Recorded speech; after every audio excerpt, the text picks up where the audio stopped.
आज या ठिकाणी नगर अभियंत्याचा जो स्टोअर विभाग आहे, महानगरपालिकेचा जो आपला स्टोअर विभाग आहे,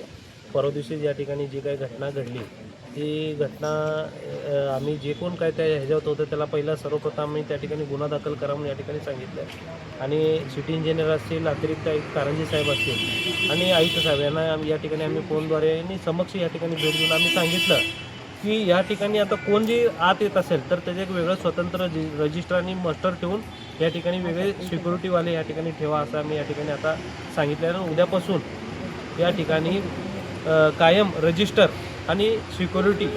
गार्ड या ठिकाणी उपस्थित राहून त्यांचं जे कोण आतमध्ये येतील, भले ते महानगरपालिकेचे कर्मचारी असतील, त्यांच्या आतमध्ये एंट्री होत असताना या ठिकाणी त्यांची ज्याप्रमाणे आपण कंपनीला हे करतो काय आहे, हे स्टोअर महानगरपालिकेचं असल्यामुळं सकाळ सकाळी जे काही कामं असतात महानगरपालिकेचीच गाडी असतात त्यामुळे ते ये जा करत असतात. पण आता तसं नव्हतं, कुठली गाडी कधी बाहेर पडते आणि कुठली गाडी कधी आतमध्ये येते ह्याचं या ठिकाणी रजिस्टर मेंटेन केलं जाईल आणि कोण कर्मचारी